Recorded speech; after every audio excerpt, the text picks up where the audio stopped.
اگر نشہ اس لیے حرام ہے کیونکہ وہ نقصان دہ ہے تو ایسے کھانے جنک فوڈ وغیرہ بھی حرام ہے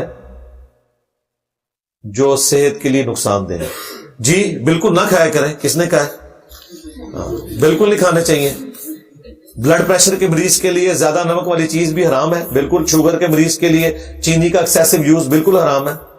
ہم تو کہتے ہیں لیکن یہ حرام کا جو فتویٰ ہے یہ اجتہاداً لگایا جا رہا ہے. مکروہ تحریمی کہہ لیں آپ اس کو, لیکن مطلقاً نہیں ہے نا.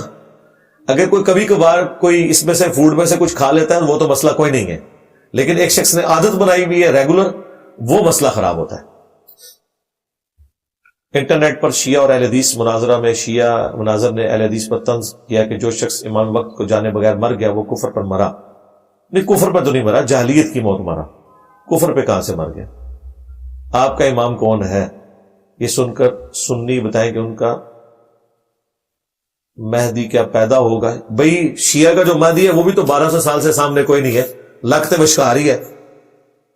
اینڈ رزلٹ یہ ہے کہ امام ان کو بھی کوئی فائدہ نہیں پہنچا رہا.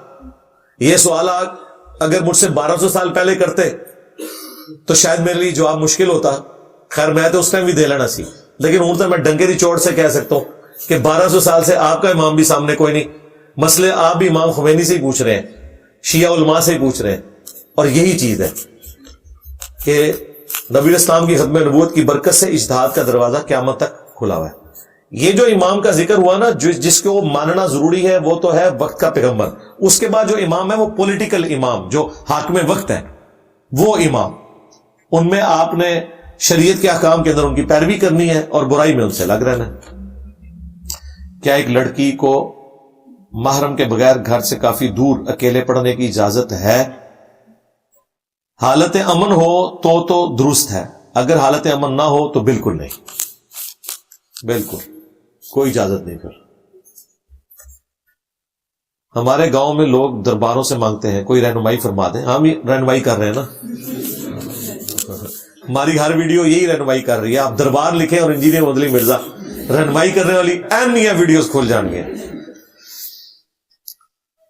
سورج گرہن اور چاند گرہن کے نومولود بچوں پر اثرات کے بارے میں اسلام کیا کہتا ہے؟ اسلام کہتا ہے جی یہ سب کے سب توہمات ہیں, ان کا دین سے کوئی تعلق نہیں, اور سائنس بھی نہیں مانتی ہے. کہا جاتا ہے کہ عشق مجازی عشق حقیقی کی جانب لے جاتا ہے. اگر یہ سچ ہے تو پھر اس کا بہترین عمل کیا ہے؟ بہترین عمل یہ ہے کہ جو کہتا ہے نا لے جاتا ہے, اس کو کہیں کہ اللہ تعالیٰ تیری بیٹیاں جتنی بھی ہیں نا ساروں کو مائی ہیر بنا دے. یہ حال ہے. اگر وہ گانا کٹے تو ان کو جواب لگ گیا, ایک گانا میں نہیں سیدھا دے سکتا, تو آپ ہی اپنے آپ دے لیے نے. اسلام کے معاملے میں گھر والے روکیں, میں دین سیکھنا چاہتا ہوں, گھر کی مجبوریاں بیان کرتے ہیں, کام کی طرف دھیان دینے کا کہتے ہیں. بالکل ٹھیک کہہ رہے ہیں, کام کی طرف دھیان دیں بھائی. دین تو تب آپ سیکھیں گے نا جب پیٹ میں روٹی ہوگی. بھوکے بندے نے دین کیا سیکھنا ہے؟ بھوکا بندہ تو دین سیکھ کے بھی صحیح دین نہیں بیان کر سکتا, ویڈیو ڈیلیٹ کر دیتا ہے. ظاہر ہے. تو اس لیے وہ صحیح کہہ رہے ہیں, آپ کام کی طرف توجہ دیں, پیرلل میں دین سیکھیں. اور اب آپ کو دین سیکھنے کے لیے مدرسے میں تو جانے کی ضرورت نہیں, گھر انٹرنیٹ کا کنیکشن لگوائیں, قرآن کی تفسیر میری سننا شروع کر دیں, ویڈیوز دیکھیں. اور کرنٹ افیئر تو میرے آ جاتے ہیں. سب سے مشکل تو یہ ہے نا, کہتے ہیں نا جی مجتہد وہ ہوتا ہے جو جدید مسائل کا حل دے.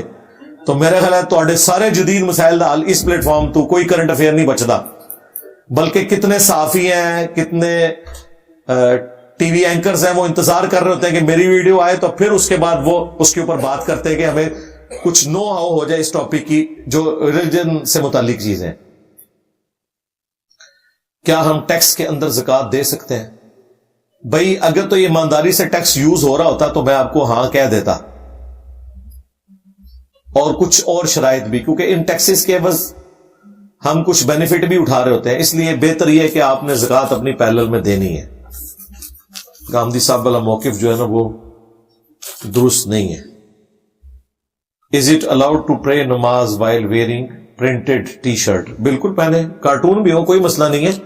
کارٹون سے یہ نہیں ہو گیا کہ آپ کی نماز ختم ہوگی, آپ کو اس کی عبادت تو نہیں کر رہے. باقی کو بہت بڑی تصویریں نہ بنی ہو, چھوٹے موٹے جو کارٹون بنے ہوتے ہیں اس سے کوئی فرق نہیں پڑتا نماز میں. ٹی شرٹ سے بھی نماز پڑھ سکتے ہیں اگر وہ یہاں تک ہے. کندھے کے اوپر ہونا ضروری ہے.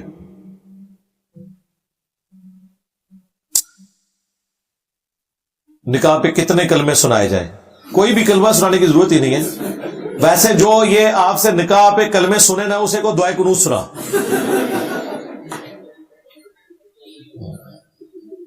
انفی تے دعائے قنوت نہیں سنا سکتے. انہوں نے تے آندی ہے قنوت نازلہ، اللہم انا نستعینک، اللہم اہدنی فی من ہدیت، یہ تے آندی کوئی نہیں انہوں نے. وہ خادم رضوی صاحب ہی کہتے ہیں نا، ججا کو میں نماز سنا گا، میں خادم رضوی صاحب میں تھوڑے کو دعائے قنوت سن لی تو ہم نہیں آنی. یہ صبح شام کے 27 اذکار کوئی مولوی نہیں سنا سکتا. اہل حدیث شاید سنا لیں، ان کا ایک کلچر ہے. بریلوی دیوبندی اتو لے کے تھلے تک کوئی مفتی نہیں اذکار سنا سکتا. تو پہلے مجھے تو نکاح کنے پڑھایا سی، تو ہم تو دعاواں ہی نہیں آندیاں. نکاح کیسے تعلق نہیں؟ نکاح کے لیے میرے بھائی گواہوں کی موجودگی میں حق مہر کے بس ایجاب و قبول ہوگا بس. اگر امام رفع دین نہ کرے جماعت کے دوران تو ہم نمازوں میں رفع دین کر سکتے ہیں. میں طبیعت صاف کر چکے ہیں 5 منٹ پہلے اس ٹاپک پہ. اگر ہم بھی آپ کی طرح دین کا کام کر سکتے ہیں، اور کیا ہم کو بھی ایسی کامیابی حاصل ہو سکتی ہے؟ بھئی اللہ کا معاملہ ہے. میرا تو مشورہ ہے کہ ایک کام نہ ہی کرو. ہاں آپ اس طریقے سے نہ کریں، آپ اور طریقے سے کریں. کیونکہ یہ طریقہ جو ہے نا، یہ نہ ہو کہ آپ دین کے کام سے ہی متنفر ہو جائیں، کیونکہ اس میں پھر تکلیفیں بھی جڑی ہوئی ہیں نا. ہر بندہ تو اس لیول پہ نہیں ہوتا کہ وہ تکلیفوں کو برداشت کر سکے. تو بہتر یہ کہ کام تو ہو چکا ہے میرے بھائی، اب تو آپ نے آگے پہنچانا ہے. جب انسان مر جاتا ہے تو اس کی روح کدھر جاتی ہے؟ اللہ کے پاس جاتی ہے جی، علیین میں، سجین میں. لیکن اس روح کا جسم سے تعلق رہتا ہے، وہ والا تعلق نہیں ہے جو اس وقت ہے، وہ ان سین بیریئر ہے. عذاب قبر پہ میری تفصیلی ویڈیوز ریکارڈ ہیں. جس سے شادی ہو سکتی ہے وہ نامحرم ہے، اور ہم شادی سے پہلے اس کو دیکھ نہیں سکتے اور نہ ہی اس کو چھو سکتے ہیں. جی اس صورت میں جب آپ کو رشتہ فائنل کر چکے ہیں تو پھر چلیں آپ دیکھ لیں. لیکن یہ نہیں ہے کہ دیکھنے کے بعد آپ کہیں گے جس کی تو تعلیم ہی کم ہے. تو تعلیم کم چیک کرنے کے لیے دیکھنا شرط نہیں ہے. یا اس کا خاندان ٹھیک نہیں ہے تو وہ خاندان آپ نے پہلے دیکھ لینا تھا نا. تو اس لیے میں نے بتایا کہ باقی ساری چیزیں ٹھیک ہوں پھر آپ دیکھنے تک پہنچے. یہ نہیں ہے کہ آپ پوری زندگی دیکھتے ہی رہیں. زور اثر میں سورت فاتحہ کے بعد سورت ملانا پہلی 2 رکعتوں میں احادیث سے ثابت ہے، لیکن آخری 2 رکعتوں میں ثابت نہیں. جن احادیث کا حوالہ آپ دیتے ہیں اس میں پہلی 2 رکعتوں میں سورت پڑھنا نہیں، بالکل ایسا نہیں ہے میرے بھائی. میں نے تو حدیثیں ڈسپلے کرائی ہیں، آپ کس طرح کہہ رہے ہیں؟ بخاری مسلم دونوں میں حدیث ہے، نبی علیہ السلام کی زور اثر کی نماز کا وہ ذکر کر رہے ہیں کہ پہلی 2 رکعتوں کا قیام 30 آیات کے برابر ہوتا تھا، اور آخری 2 رکعتوں کا قیام 15 آیات کے برابر ہوتا تھا. اگر آپ سورہ فاتحہ کو زبردستی ان 15 میں سے نکال بھی دیں تب بھی 8 آیتیں بنتی ہیں فاتحہ کے بعد. ویسے صحابہ یہ نہیں بتانا چاہ رہے تھے، فاتحہ کے علاوہ 15 آیات کا وہ ذکر کر رہے تھے. تو آپ کس طرح کہتے ہیں نہیں ہے؟ میں نے تو دکھائی ہے اپنی ویڈیوز میں. اگر کوئی مسلمان کسی کرسچن لڑکی سے شادی کرنا چاہے تو کیا وہ کر سکتا ہے اگرچہ وہ اسلام قبول کرنے کا ارادہ نہ بھی ہو؟ جی کر سکتا ہے، سب کے نزدیک جائز ہے. یہ بعض علماء پتہ نہیں کون ہے، جاہل علماء ہے، کسی بات پہ فکر کے صرف یہ ہے کہ وہ شادی کی نیت سے ہو.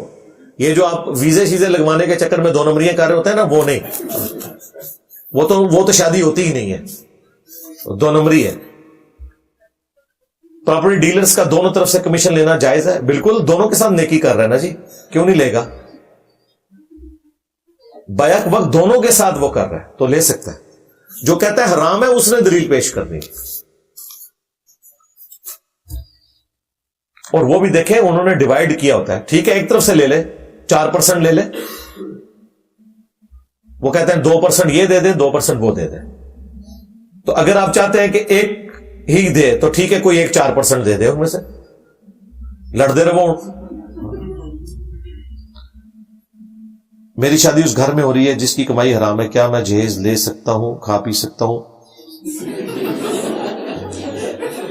کیا شادی کرنا صحیح ہے؟ ابھی ہوئی تو نہیں ہے نا، ٹھیک ہے کوئی اور شادی کی جگہ دیکھ لیں آپ. یہی پھر میں آپ کو مشورہ دے سکتا ہوں. تو آپ کو پہلے پتہ چل گیا نا تو بچ جائیں میرے بھائی، میں یہی کہہ سکتا ہوں. اور جس کی ہو چکی بھی ہے تو اگر اس طرح کی کوئی حرام کی کمائی ہے تو اس کا وبال ان کے اوپر ہوگا، آپ کے اوپر نہیں ہوگا. اسی طریقے سے کسی کو وراثت میں حرام کی کمائی پہنچی ہے تو اس کے لیے تو وہ حلال ہے نا. اب اس کو آگ تو نہیں لگانی چوک میں رکھ کے آپ نے رقم کو. باقی اس کا جو وبال ہے وہ شخص کے اوپر ہوگا جس نے حرام کمایا. کیا نکاح اور ولیمہ ایک ہی دن میں ہو سکتا ہے؟